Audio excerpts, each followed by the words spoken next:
नमस्कार दोस्तों, मैं यशवंत गौरव अपने इस official YouTube channel Purvanchal career classes पे आप सभी लोगों का स्वागत करता हूं। जैसा कि मैंने वादा किया है कि मैं आपका आरआरबी ग्रुप डी या कोई वनडे एग्जाम हो, आपका एस्टेट हो, पेट हो, कोई भी ऐसा एग्जाम जो कंपटीशन में आपको मिलेगा जिसमें साइंस हो, एक भी नंबर आपका छूटने वाला नहीं। मैं छूटने ही नहीं दूंगा, आप टेंशन मत लीजिएगा, बस आप मेरे साथ बने रहिएगा। और ये पूर्वांचल करियर क्लासेस का वादा होता है कि भाई अगर पढ़ा रहे हैं, कुछ कंटेंट दे रहे हैं तो बेहतरीन देंगे, नहीं तो नहीं देंगे।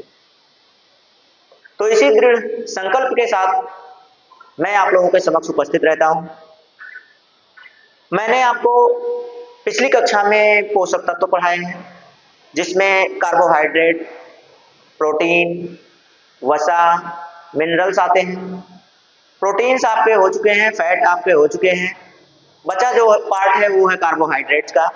कार्बोहाइड्रेट्स के बाद मैं सोच रहा हूँ आपको विटामिन दे दूँ, भाई शरीर की रक्षा भी तो चाहिए होती है, तो ये सारी चीज़ें आपको बहुत ज़रूरी होती हैं। इन सभी चीज़ों को अगर आप नहीं जानते हैं तो कहीं ना कहीं आप पेपर के समय कुछ ना कुछ समस्याओं का सामना करना पड़ जाएगा आपको।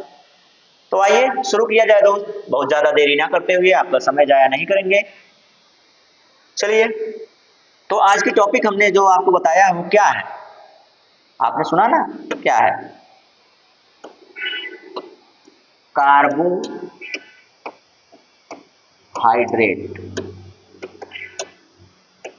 कार्बोहाइड्रेट कार्बोहाइड्रेट को भाई अंग्रेजी में भी लिख लेंगे तो क्या होगा?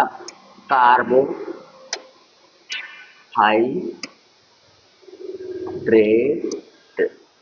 ठीक, कार्बोहाइड्रेट को एक दूसरे नाम से भी जाना जाता है, लोग इसे कार्बोज भी कहते हैं। क्या कहते हैं भाई?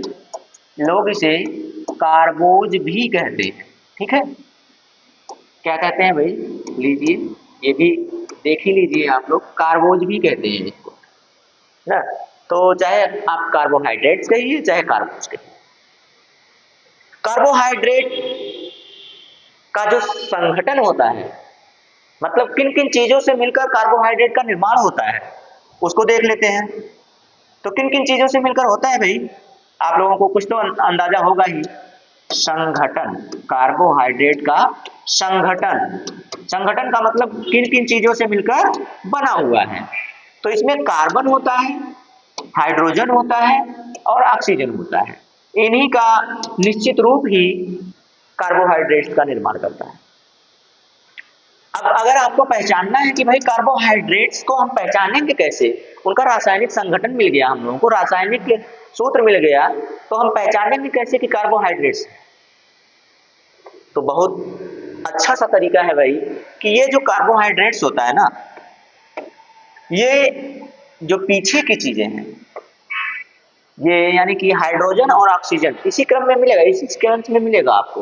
ये जो हाइड्रोजन और ऑक्सीजन है, इनका जो अनुपात होता है वो निश्चित होता है हमेशा। इनका अनुपात चाहे कितना भी ज्यादा हो, कितनी भी बड़ी संख्या हो, अनुपात निश्चित होगा हमेशा। क्या अनुपात होता है भाई? तो इनका 2:1 का अनुपात मिलेगा आपको हमेशा। क्या मिलेगा? 2:1 का अनुपात मिलेगा। यानी कि अगर हाइड्रोजन की मात्रा 2 है तो ऑक्सीजन की मात्रा हमेशा 1 मिलेगी आपको। आप किसी भी कार्बोहाइड्रेट्स के रूप में देखेंगे तो यही मिलेगा आपका। जैसे मैं आपको बता दूं अगर कि भाई कार्बोहाइड्रेट्स में आप क्या देखना चाह रहे हैं, तो मैं आपको ग्लूकोज ही दिखा दूं। ग्लूकोज ही आपका एक कार्बोहाइड्रेट्स है, C6H12O6। अगर आप इन दोनों में देखिए तो ये इसका दोगुना है कि नहीं है? इनमें 1:2 का अनुपात हुआ, 2:1 का अनुपात हुआ कि नहीं हुआ? आप देख लीजिए। कहेंगे भाई गलत कैसे कह रहे हैं? गलत नहीं कह रहे हैं, देख लीजिए, 2:1 का अनुपात निकल कर आया कि नहीं आया? अगर ये भी नहीं समझ में आया आपको तो मैं दूसरा बता दूं, C12H22 एंड O11। ये भी आप लोग जानते हैं। ये तो भाई ग्लूकोज का सूत्र है। ये किसका सूत्र है? एक मिनट, सूत्र किसका है ये? तो ये ग्लूकोज का सूत्र है। किसका सूत्र है भाई? ग्लूकोज का सूत्र है। दूसरा क्या है? दूसरा है आपका शुगर। क्या है भाई? तो ये शुगर है। शुगर है मतलब चीनी का सूत्र है, शर्करा का सूत्र है। रासायनिक सूत्रों में अब उसमें भी मैंने दिखाया आपको, तो इसमें भी दिखा दे रहा हूं भाई कि ये हमेशा 11 दूना कर 22 लीजिए, 2:1 का अनुपात। कार्बोहाइड्रेट्स का रासायनिक सूत्र हमेशा इसी अनुपात पे आपको मिलेगा। पीछे हाइड्रोजन आप देखेंगे, हाइड्रोजन और ऑक्सीजन का अनुपात देखेंगे तो हमेशा 2:1 का अनुपात ही मिलेगा आपको। देखिए मिला कि नहीं मिला? मिल गया ना? चलो अब मैं बात करूं कि कार्बोहाइड्रेट्स, एक मिनट,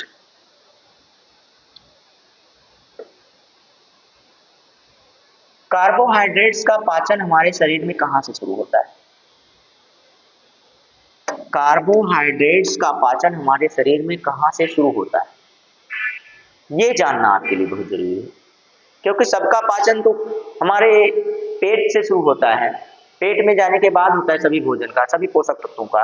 लेकिन ये एक ऐसा पोषक तत्व है कार्बोहाइड्रेट्स जिसका पाचन मुख से शुरू होता है। इसका पाचन कहां से शुरू होता है भाई? पाचन मुख से ही शुरू हो जाता है, मुख से शुरू हो जाता है। कहां से शुरू हो जाता है? तो इसका पाचन मुख से ही शुरू हो जाता है। कहां से भाई? मुख से ही शुरू हो जाता है। तो आप लोग आराम से देख सकते हैं भाई कि कहां से शुरू हो सकता है, मुख से ही शुरू हो जाता है। ये इंपॉर्टेंट बात है। ओ ये क्या बात है? ये इंपॉर्टेंट बात है, आपको नोट करना है। नोट कर लीजिए पहले, उसके बाद आगे बढ़ते हैं। जल्दी से नोट कर लीजिए।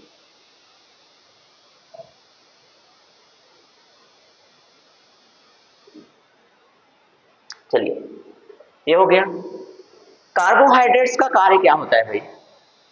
कार्बोहाइड्रेट्स का कार्य होता है हमारे शरीर को ऊर्जा प्रदान करना। कार्बोहाइड्रेट्स का कार्य क्या होता है? तो कार्बोहाइड्रेट्स का कार्य होता है हमारे शरीर को ऊर्जा प्रदान करना। शरीर को ऊर्जा प्रदान करना। शरीर को ऊर्जा प्रदान करना किसका कार्य है? तो कार्बोहाइड्रेट्स का कार्य होता है। सबसे मुख्य कार्य उसका यही है। क्या है? ऊर्जा, शरीर को ऊर्जा प्रदान करना। तो शरीर को जब ऊर्जा ये प्रदान कर रहा है भाई, तो इसमें ये भी तो होना चाहिए कि जो ये शरीर को ऊर्जा प्रदान कर रहा है, इसका कैलोरी मान क्या होता है? इसका क्या होता है? कैलोरी मान। कैलोरी मान, कार्बोहाइड्रेट्स का कैलोरी मान क्या होता है? मतलब कि कितनी ऊर्जा, 1 ग्राम कार्बोहाइड्रेट से कितनी ऊर्जा हमें प्राप्त हो जाती है। तो ये भी देखेंगे, 1 ग्राम कार्बोहाइड्रेट से हमें 4.2 किलो कैलोरी ऊर्जा प्राप्त होती है। कितनी कैलोरी? तो 1 ग्राम कार्बोहाइड्रेट से हमें 4.2 किलो कैलोरी ऊर्जा प्राप्त होती है।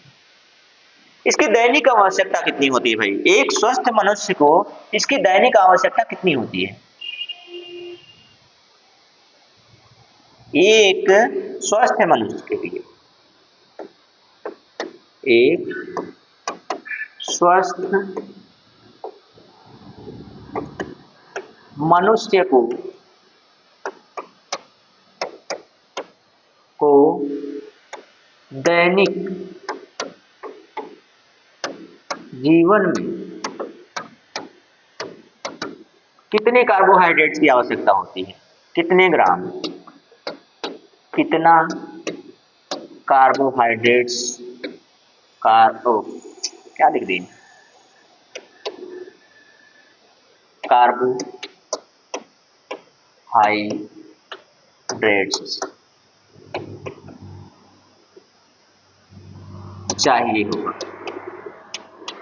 चाहिए होता है एक दिन में कितने की जरूरत होती है भाई, कितने की आवश्यकता होती है, कितने कार्बोहाइड्रेट्स की? एक स्वस्थ मनुष्य को एक दिन में लगभग कितने कार्बोहाइड्रेट्स की आवश्यकता होती है, ये भी पूछा जाता है। तो लगभग की बात करें,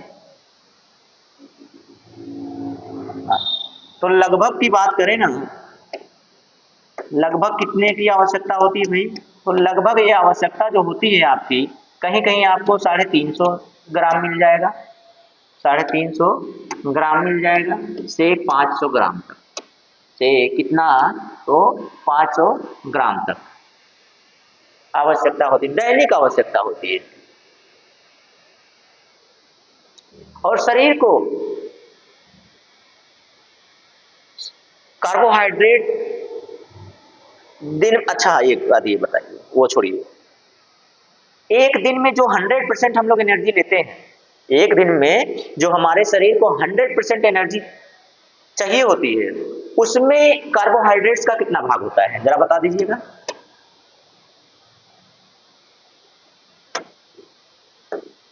एक दिन में जो कार्बोहाइड्रेट, जितनी जो ऊर्जा, चलिए जो लिख दे रहे हैं वही काटेंगे नहीं, एक दिन में जो ऊर्जा व्यक्ति को चाहिए, व्यक्ति को चाहिए, उसमें कार्बोहाइड्रेट्स का योगदान, कार्बोहाइड्रेट्स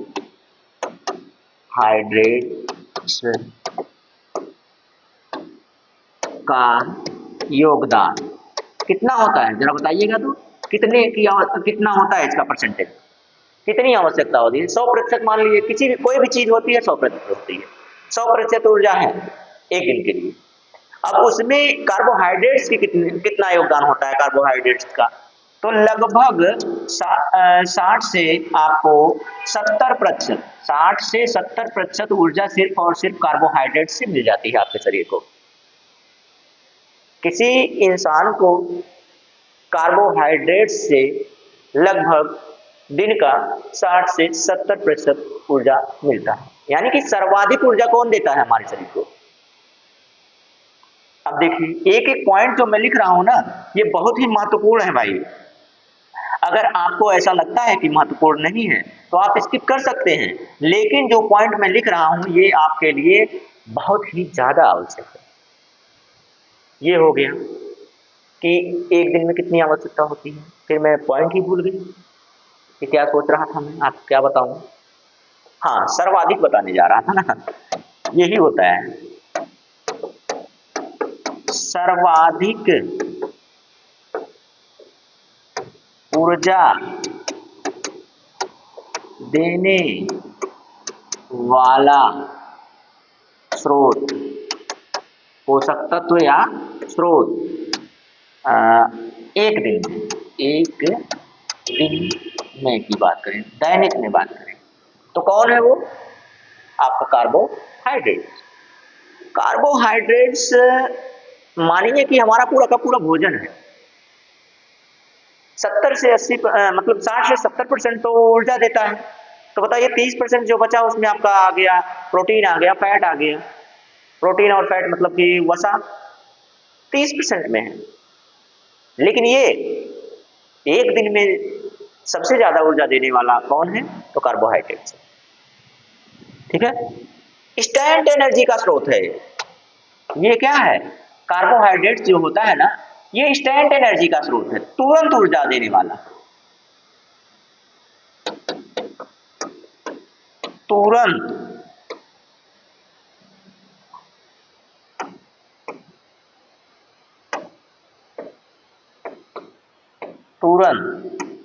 ऊर्जा देने वाला स्रोत या भोजन, कुछ भी आप लिखिएगा, स्रोत, भोजन या इसी को पोषक तत्व तो कह लीजिए ना, एक मिनट, इसी को आप पोषक तत्व तो कह दीजिए, पोषक समझ लीजिए यार, हम बोल रहे हैं पोषक तत्व, ठीक है, ये हो जाए। कौन होता है, कार्बोहाइड्रेट्स में लिख रहे हैं, कार्बोहाइड्रेट्स होगा। स्टैंड एनर्जी इसी को कहते हैं। क्या कहते हैं भाई? Stand energy. Energy, stand energy तुरंत एनर्जी देता है। तभी ना देखते हैं जो धावक होते हैं, जो प्लेयर होते हैं, जो खिलाड़ी होते हैं, उनको ग्लूकोज दिया जाता है। क्यों दिया जाता है? क्योंकि मुंह में डालते ही उसका पाचन शुरू हो जाता है, ऊर्जा तुरंत मिल जाती है। केला क्यों खिलाया जाता है? शुगर का रस क्यों पिलाया जाता है? चीनी का रस क्यों, चीनी का घोल क्यों पिलाया जाता है? जानते हैं क्यों पिलाया जाता है? प्रोटीन क्यों नहीं पिलाया जाता है खिलाड़ियों को? खिलाड़ी प्रोटीन नहीं पीते हैं, जो धावक होते हैं वो प्रोटीन नहीं पीते हैं। क्यों नहीं पीते हैं भाई? क्योंकि वो जानते हैं कि तुरंत अभी प्रोटीन हमारे शरीर में जाएगा तो उसको पचने में समय लगेगा, वो पेट में जाएगा तब पचेगा। फैट हमारा जो पेट में जाएगा तब पचेगा। लेकिन कार्बोहाइड्रेट एक ऐसा स्रोत है, ऐसा पोषक तत्व, ऐसा भोजन है कि जिसे आप मुंह में ले जाइए, मुंह से ही उसका पाचन शुरू हो जाता है। जैसे ही मुंह में ले गए आपको तुरंत एनर्जी मिल जाएगी, तुरंत आप छटकने पटकने लगेंगे, मतलब अपना कार्य शुरू कर देंगे, सक्रिय हो जाएंगे आप। ये कार्बोहाइड्रेट्स का काम है। इसीलिए कार्बोहाइड्रेट्स को ऊर्जा का सबसे अच्छा स्रोत कहा। ऊर्जा का सबसे अच्छा स्रोत कौन हुआ? कार्बोहाइड्रेट्स। सर्वाधिक, एक दिन में सर्वाधिक ऊर्जा देने वाला कौन सा स्रोत हुआ? कार्बोहाइड्रेट्स। तुरंत ऊर्जा देने वाला स्रोत कौन हुआ? कार्बोहाइड्रेट्स। बाकी भी पॉइंट दिखाऊं मैं। एक दिन में जो ऊर्जा व्यक्ति को चाहिए होती है, कितने प्रतिशत ऊर्जा यह देता है? 100% में से 100% में से सबसे ज्यादा भाग तो इसी का होता है, कार्बोहाइड्रेट्स का, 60 से 70%। अब सोचिए, अब लगभग एक दिन में कितनी कार्बोहाइड्रेट्स की आवश्यकता होती है? 350 से 500 ग्राम, 350 से 500 ग्राम के आसपास एक दिन में एक इंसान को इसकी ऊर्जा की आवश्यकता होती है, इतने कार्बोहाइड्रेट्स की आवश्यकता होती है। अच्छा ये बताइए कि अब कार्बोहाइड्रेट्स जो है ये, इसकी कमी से संबंधित मानव में क्या रोग हो सकता है? इसकी कमी से, पहले मैं कमी लिखूंगा उसके बाद अधिकता लिखूंगा। कमी से रोग, चलिए रोग, इसकी कमी से मानव शरीर को क्या प्रभाव पड़ता है, कैसे प्रभावित करता है? अधिकता से, दोनों लिख दूं भाई, कमी से और अधिकता से। जरा बताइए तो क्या प्रभाव पड़ता है मानव शरीर पर?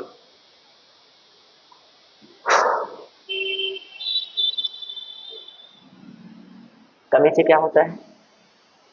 थकान देखिए हमको भी लग रही है, हमको भी ग्लूकोज की आवश्यकता है। आज अभी तक चलिए जाने दीजिए, क्या ही कहें कि ग्लूकोज की कमी है आज हमें, इतना समझ लीजिए। क्या है? आज हमें ग्लूकोज की कमी है, इसलिए थोड़ी सी थकान हमको भी लग रही है, थोड़ी सी कमजोरी का एहसास हो रहा है। तो लक्षण तो हमने बता दिया क्या होता है। क्या होता है भाई? वजन में कमी आती है, सुस्ती आ जाती है। क्या आती है? सुस्ती आ जाती है। और क्या होता है? कमजोरी आ जाती है, कमजोरी सताने लगती है इंसान को। तो ये अगर इंसान के शरीर में कार्बोहाइड्रेट की कमी होती है तो क्या होता है? पहला काम तो पहला उसके वजन में कमी आ जाएगी। दूसरा, आपके वजन के बाद सुस्ती आ जाएगी, आपकी शरीर एक्टिव नहीं रहेगी। अरे भाई, जब शरीर को ऊर्जा ही नहीं मिलेगी तो शरीर एक्टिव कैसे होगा? उसको कार्य करने के लिए ऊर्जा की आवश्यकता होती है, किसी भी कार्य को करने के लिए ऊर्जा की आवश्यकता होती है। हमारे शरीर को चलाने तक के लिए ऊर्जा की आवश्यकता होती है। कार्य की बात ही छोड़ दीजिए, ये जो उपापचयी क्रियाएं हमारे शरीर में होती हैं उनके लिए भी ऊर्जा की आवश्यकता होती है। आपके शरीर में कुछ है ये नहीं, आप कुछ भी खा लीजिए, पचेगा नहीं भाई, उसको भी तो पचाने के लिए ऊर्जा की आवश्यकता होती है। इसीलिए देखते हैं ना कि किसी इंसान को भूख लगी होती है और उसको आप बादाम दे दीजिए, बादाम से क्या मिलता है आपको? फैट मिलता है। अब बताइए, जब उसको बादाम दे देंगे आपको तो वो उसको उतनी जल्दी ऊर्जा नहीं दे पाएगा, पेट दर्द करने लगेगा उसका। इसीलिए खाली पेट, एकदम बहुत खाली पेट है, आप भोजन आपने नहीं किया है, आपका पेट खाली है, तो आप बादाम वादाम मत खाइएगा, ज्यादा हैवी भोजन मत लीजिएगा। क्योंकि वो आपके पेट में दर्द बना देगा, उसका पाचन ही नहीं हो पाएगा। तभी कहा जाता है कि अगर ज्यादा भूख लगी है तो पहले पानी पीजिए आप, ताकि शरीर का संतुलन बने। पानी के साथ अगर आपको रस मिल जाए चीनी का, वो आपको सोने पे सुहागा हो जाए, तो एनर्जी तुरंत बन जाएगी शरीर में। जब एनर्जी बन जाएगी उसके बाद आप हल्का भोजन कीजिए, हल्का भोजन करने के बाद तब आप हैवी भोजन कीजिए, ताकि शरीर में भी तो वही ऊर्जा हो उस भोजन को पचाने के लिए। शरीर में भोजन को पचाने के लिए भी ऊर्जा की आवश्यकता होती है, तो ऊर्जा होनी तो चाहिए आपके शरीर में, तब तो आप पाचन करेंगे ऊर्जा का। चलिए ये सारी चीजें। अब इसके बाद अगले नंबर पे क्या आता है, अधिकता से क्या होता है। अधिकता से ब्लड शुगर का नाम सुना है ना आपने, ब्लड शुगर, जिसे आप लोग शुगर कहते हैं, मधुमेह जिसे क्या कहते हैं आप लोग,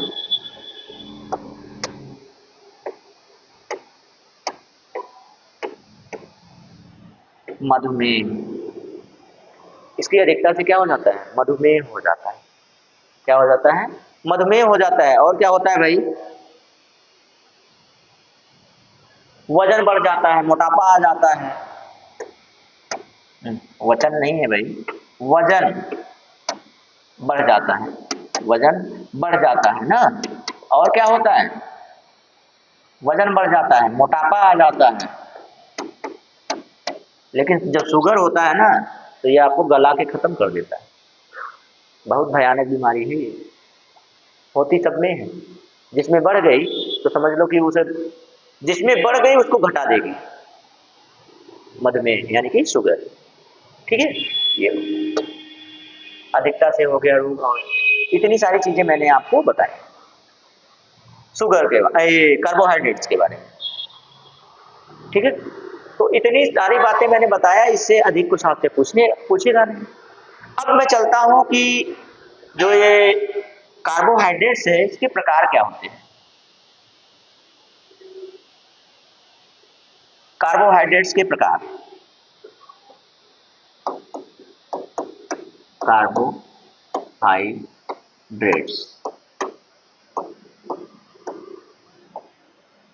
कार्बोहाइड्रेट्स को उनके संगठन के आधार पे 3 भागों में विभाजित किया जाता है। कितने भागों में, 3 भागों में विभाजित किया जाता है। तो भाई एक होता है मोनोसैकेराइड,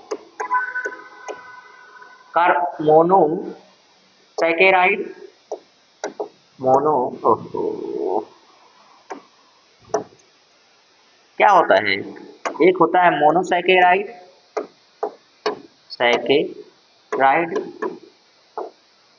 दूसरा होता है डाइसैकेराइड, डाइसैकेराइड।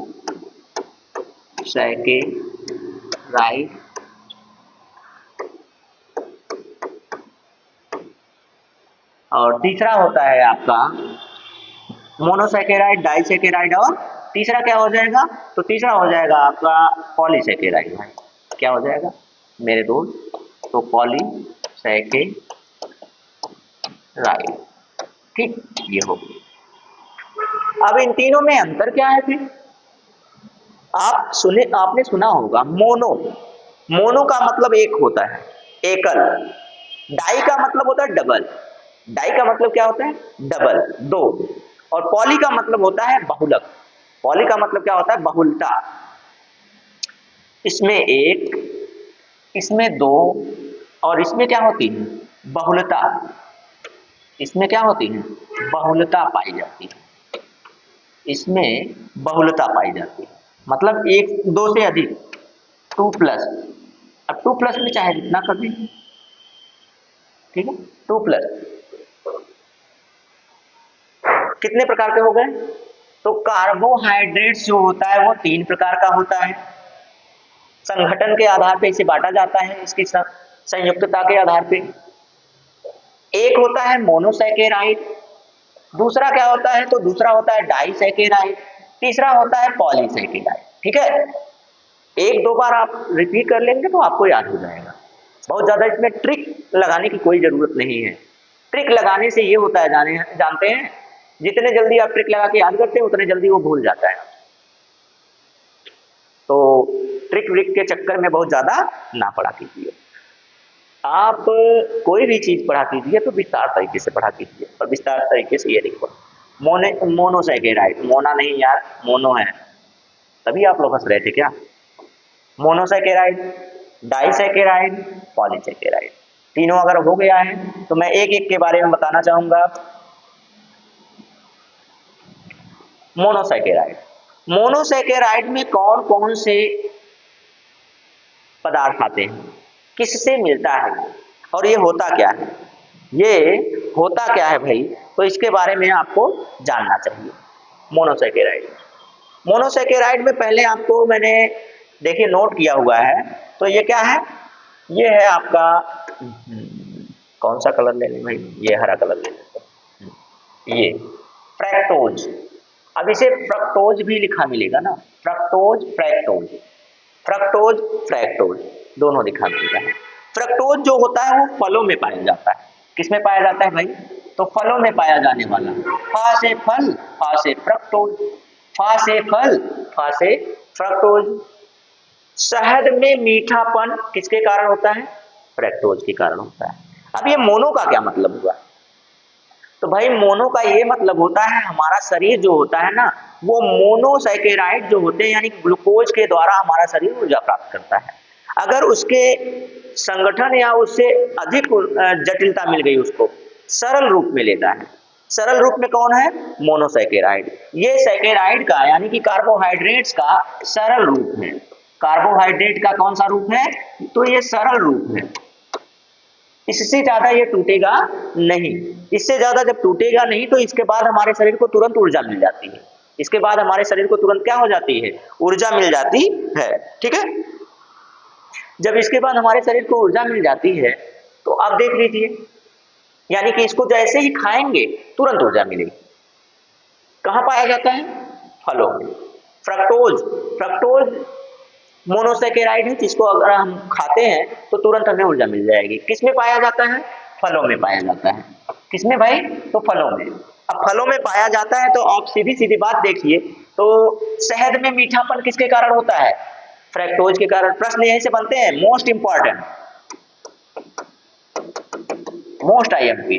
मोस्ट इंपॉर्टेंट क्यों कहते हैं, क्योंकि प्रश्न यहां से पूछा जाता है कि शहद में मीठापन किसके कारण होता है, फ्रैक्टोज के कारण, ग्लूकोज के कारण, या फिर आपको माल्टोज के कारण, सुक्रोज के कारण, ऐसे ऐसे करके दे देगा ऑप्शन।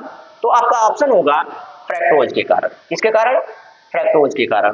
भाई एक बार हाँ यूपीपीसीएस में पूछा है, यूपीपीसीएस में मैंने देखा था कि पूछा था कि ये जो है फ्रक्टोज के बारे में, फलों में मीठापन किसके कारण होता है, जो फल होता है आपका मीठा होता है तो किसके कारण होता है, फ्रक्टोज के कारण होता है। फलों की शर्करा किसे कहते हैं, तो फलों की शर्करा भी किसे कहते हैं, फ्रक्टोज को कहते हैं। फलों की शर्करा भी किसे कहते हैं, फ्रक्टोज को कहते हैं। और क्या, प्राकृतिक रूप से सबसे मीठी शर्करा, प्राकृतिक रूप से बनाई गई शर्करा नहीं, जो हम लोग बनाते हैं कृत्रिम रूप से तो अलग बात है, लेकिन प्राकृतिक रूप से जो सबसे मीठी शर्करा होती है वो होती है फ्रैक्टोज। कौन होती है दोस्त, तो फ्रैक्टोज होती है। ये जितनी भी पॉइंट्स इसमें लिखी गई हैं सब पेपर में आती हैं डायरेक्ट, हूबहू प्रश्न में प्रश्न बनता है इनसे, तो इनको आप स्किप मत कीजिएगा। सबको स्किप कर लीजिए लेकिन इसको स्किप मत कीजिएगा। किसको, ये वाला पार्ट जो आगे अभी पढ़ा रहे हैं। फिर इसके बाद आपका आता है ग्लूकोज। ग्लूकोज तो भाई आपको मैंने बताया ही ना, C6H12O6। इतनी जद्दोजहद जो होती है, भोजन खाइए, भोजन पहले तो कमाइए, उगाइए, बनाइए, फिर खाइए, खाने के बाद पचाइए, पचाने के बाद अवशोषण कीजिए। तो पचाने में तोड़ ताड़ के उसे किस रूप में लाया जाता है, उसे तोड़ मरोड़ के लाया किस में जाता है मेरे दोस्त, तो लाया जाता है आपके ग्लूकोज के रूप में। सरल, सबसे सरल यही है, उसे ग्लूकोज के रूप में परिवर्तित किया जाता है। ग्लूकोज के रूप में जब परिवर्तित किया जाता है तब हमारे शरीर को ऊर्जा मिलना शुरू हो जाए, ग्लूकोज।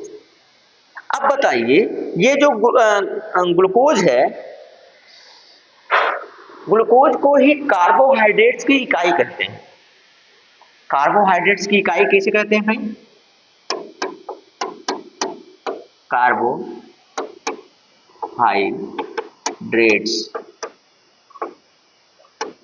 की इकाई, कार्बोहाइड्रेट्स की इकाई किसे कहते हैं? तो ग्लूकोज को कहते हैं। तुरंत ऊर्जा देने वाला, तुरंत ऊर्जा देने वाला स्रोत है कौन? कार्बोहाइड्रेट्स। इसे कोशिकीय ईंधन कहा जाता है। इसे क्या कहा जाता है? तो मात्रा उल्टी हो गई है, आप लोग समझ लीजिएगा। कोशिकीय ईंधन कहा जाता है, ईंधन। इसे क्या कहा जाता है भाई? कोशिकीय ईंधन कहा जाता है। अगर आप स्क्रीनशॉट लेना हो तो ले सकते हैं आप। तब तक यार ये हमारा फोन डिस्टर्ब करता रहता है हमको।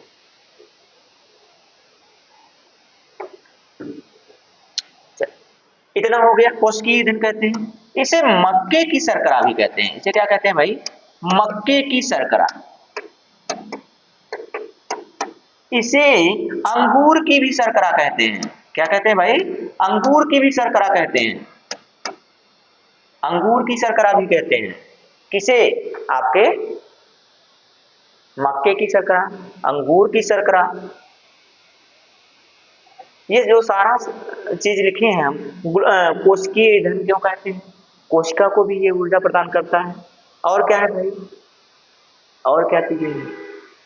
और आपके सामने है, इसी को शुगर कहते हैं। ग्लूकोज की मात्रा आपके शरीर में अगर बढ़ गई तो इसी को कहते हैं ब्लड शुगर। इसी को क्या कहते हैं? ब्लड शुगर कहते हैं। ठीक है, यही शरीर में बढ़ गई तो इसी को कहते हैं ब्लड शुगर। कौन बढ़ गया? तो ग्लूकोज बढ़ गया। तो इतनी जानकारियां आपके लिए बहुत है। गैलेक्टोज छोड़ दीजिए, गैलेक्टोज जो होता है उसे अभी रहें। बस इतना जानिए कि मोनोसैकेराइड के रूप में आपको फ्रैक्टोज मिलता है, ग्लूकोज मिलता है और गैलेक्टोज मिलता है। गैलेक्टोज बहुत कम मिलेगा। इतनी जानकारियां तो आपके लिए बेहद जरूरी है, ये वाली। इसके बाद चलते हैं अगले नंबर पर। ये रहा आपके सामने डाइसैकेराइड। डाइसैकेराइड का मतलब होता है, डाई का मतलब ये होता है डबल। डाई का मतलब क्या होता है? डबल। यानी कि ग्लूकोज प्लस ग्लूकोज, ग्लूकोज के दो अणु जब मिले होते हैं आपस में तो उन्हें डाइसैकेराइड कहा जाता है। ग्लूकोज के दो अणु जब एक साथ मिले होते हैं उन्हें क्या कहा जाता है? डाइसैकेराइड कहा जाता है। जैसे ग्लूकोज प्लस ग्लूकोज, वो सिर्फ ग्लूकोज था। अब ये ग्लूकोज प्लस ग्लूकोज है, मतलब कि ग्लूकोज को भी तोड़ना पड़ेगा। ग्लूकोज के जब दो अणु एक साथ मिले होते हैं उनको क्या कहा जाता है? उनको कहा जाता है डाइसैकेराइड। क्या कहा जाता है? डाइसैकेराइड। डबल ग्लूकोज, डबल शर्करा। तो अब इसमें कौन आते हैं भाई? कौन से ऐसे स्रोत हैं जो इसमें आते हैं? तो आइए दिखा देता हूं मैं किस में आते हैं। ये रहा आपका सुक्रोज। सुक्रोज अगर पूछ लिया कि सुक्रोज कौन सी शर्करा है, किस प्रकार की शर्करा है, तो ये डाइसैकेराइड है। कैसी है? डाइसैकेराइड है सुक्रोज। ठीक, ये व्हाइट कहां से हो गया भाई? मैंने तो लिया है ना। ये क्या हो गया? Disaccharide, sucrose. सुक्रोज कहां पाया जाता है भाई? तो इसी को गन्ने की शर्करा कहते हैं, sugar cane. Sugar cane, sugar cane की शर्करा, गन्ने की शर्करा इसी को कहते हैं। चुकंदर में मीठापन और गन्ने में मीठापन, चुकंदर में मीठापन और गन्ने में मीठापन जो होता है वो किसके कारण होता है भाई? तो वो होता है सुक्रोज के कारण। किसके कारण? सुक्रोज के कारण। उसके बाद आगे देखेंगे तो सिरका व एल्कोहल के निर्माण में इसका प्रयोग किया जाता है। अरे गांव में आप लोगों ने देखा होगा ना, मटका लगा के पहले तो रस पेरेंगे, रस पेरने के बाद गन्ने का रस पेरेंगे, उसके बाद निचोड़ेंगे, निचोड़ने के बाद उसको सड़ाते हैं, उसको क्या कहते हैं, सड़ाते हैं। सड़ाने के बाद उसको क्या बनाते हैं, सड़ाने के बाद किण्वन की प्रक्रिया के द्वारा उसको क्या बना दिया जाता है, अल्कोहल बना दिया जाता है। क्या बना दिया जाता है, अल्कोहल बना दिया जाता है। और लोग पीकर एकदम मदमस्त हो जाते हैं, पीकर क्या हो जाते हैं, मदमस्त हो जाते हैं। और मदमस्त होने के बाद उनकी जो ये क्रियाएं हैं सिर की, मतलब तंत्रिका कोशिका है, वो हल्का सा ऊपर उठने लगती है, लेवल से ऊपर जाने लगती है। और लोग वहीं पर गाली देना, मारपीट करना। अगर किसी को अल्कोहल पिला दीजिए, वह भले ही आगे वाले इंसान से टकरा ना पाए, लेकिन पीने के बाद जोश है आओ उड़ा दूंगा, कौन है मेरे जैसा दुनिया में, कोई नहीं। वो कौन बोलता है, ये बोलता है। तो ये हुआ सुक्रोज। सुक्रोज के बाद नंबर आता है माल्टोज। माल्टोज में आप देखेंगे तो माल्टोज, इसे अनाजों की शर्करा कहते हैं। इसे क्या कहते हैं भाई, अनाजों की शर्करा। अनाजों में मीठापन, अनाजों की शर्करा। अनाजों की शर्करा कौन होता है, तो अनाजों की शर्करा माल्टोज होता है। अनाजों में मीठापन इसी के कारण होता है। तो अनाजों में मीठापन लिखना पड़ेगा, लिख दे रहे हैं। अनाजों में मीठापन किसके कारण होता है, तो माल्टोज के कारण होता है। हाँ, अनाजों में मीठापन, ठीक, अनाजों की शर्करा इसको कहा जाता है, यानी कि अनाज में पाया जाएगा। और साथ ही साथ ये देखिए किस शब्द से बना है, माल्ट शब्द से बना है। और ये जो माल्ट शब्द से बना है, माल्ट का मतलब ही होता है अनाज। माल्ट का मतलब क्या होता है भाई, तो इसका मतलब होता है अनाज। ये नोट कर लीजिए, नोट कीजिए भाई, नोट कीजिए, नोट कीजिए। अनाजों में मीठापन हो गया आपका, माल्टोज हो गया। अच्छा, मैं इसमें फोन इधर देख के बोलूँ ना, नहीं तो आप लोग कहेंगे बस फोन में क्या बोलने लगे चलिए। फोन में कुछ नहीं बोल रहे थे।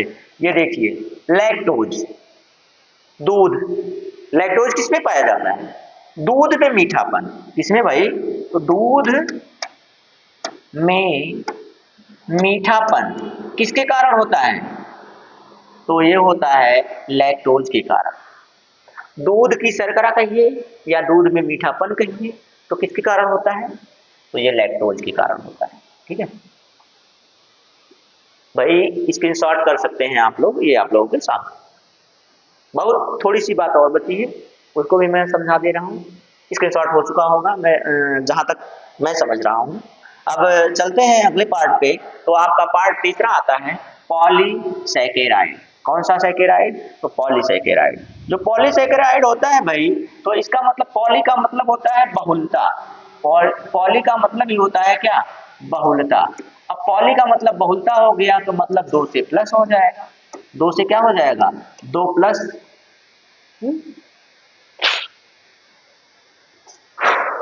अब जब ये 2 प्लस हो जाएगा मेरे दोस्त, तो यानी कि मोनो में एक अणु थे शर्करा की, ग्लूकोज, और डाई में ग्लूकोज प्लस ग्लूकोज था। लेकिन ये जो होता है पॉलीसैकेराइड, पॉलीसैकेराइड में ग्लूकोज प्लस कुछ और, ग्लूकोज प्लस आपको मिल जाए फ्रैक्टो, ये क्या बोलते हैं उसे यार, माल्टोज मिल जाए, ग्लूकोज प्लस सुक्रोज मिल जाए। तो ये सारी चीजें जब मिलने लगती हैं, मतलब कि सुक्रोज तो पहले से ही डाई है, उसके बाद एक और ग्लूकोज जुड़ जा रहा है, उसको पचाने में समय लगता है। उसको पचाने में क्या होता है, समय लगता है। और ये जटिल कार्बोहाइड्रेट होते हैं, इनसे तुरंत ऊर्जा प्राप्त नहीं होती, सबसे लेट ऊर्जा प्राप्त इन्हीं से होती है कार्बोहाइड्रेट्स में, ना कि किसी और पोषक तत्व में। कार्बोहाइड्रेट्स में सबसे लेट किसी से मिलता है ऊर्जा, तो इनसे मिलती है। अब इनको देखेंगे तो ये कहाँ पाए जाते हैं भाई, तो ये आपका जो सेल्यूलोज है भाई, तो ये जो सेल्यूलोज होता है, ये पेड़ पौधों में पाया जाता है। किसमें पाया जाता है, पेड़ पौधों में पाया जाता है, पेड़ पौधों में पाया जाता है। ठीक है, पेड़ पौधों में कौन पाया जाता है, सेल्यूलोज पाया जाता है। अब उसके बाद चलते हैं दूसरे नंबर पे, लिखा हुआ आपको मिल रहा है स्टार्च। स्टार्च का मतलब होता है मण्ड। स्टार्च का मतलब क्या होता है भाई, मण्ड। अब ये जो स्टार्च होता है, पेड़ पौधे जो होते हैं ना, पेड़ पौधे जो होते हैं, वो अपना भोजन संग्रहित करते हैं इस रूप में। इस रूप में पौधे अपना क्या करते हैं, भोजन संग्रहित करते हैं। और ऐसा प्रश्न मैंने पेपर में कहीं ना कहीं तो देखा ही है।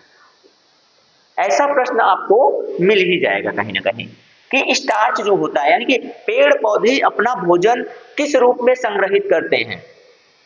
तो संग्रहित करने का जो उनका रूप होता है उसे स्टार्च कहते हैं या मंड कहते हैं। तीसरा आपको सामने दिख रहा है ग्लाइकोजन। क्या दिख रहा है, ग्लाइकोजन। जब जंतु भोजन का उसकी ऊर्जा पर्याप्त हो जाती है, उसके बाद अपनी ऊर्जा को संग्रहित करता है। तो किस रूप में करता है, जंतु अपनी ऊर्जा को ग्लाइकोजन के रूप में संग्रहित करता है। किस रूप में संग्रहित करता है, तो भाई ग्लाइकोजन के रूप में संग्रहित करता है। ठीक है, तो ये जो सारी जानकारियां मैंने आपको दी हैं, ये आपके लिए अत्यंत ही महत्वपूर्ण है और बेहद जरूरी थी, इसलिए मैं आपको ये जानकारियां दिया। ठीक है, इसमें भी आप देख सकते हैं कि मैंने आपको बताया, बहुत सी चीजें बताई इसमें।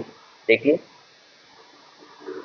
बहुत सी चीजें इसमें बताया मैंने, और अब इसमें मुझे नहीं लगता है कि कुछ बचा है। किसमें, आपके कार्बोहाइड्रेट्स।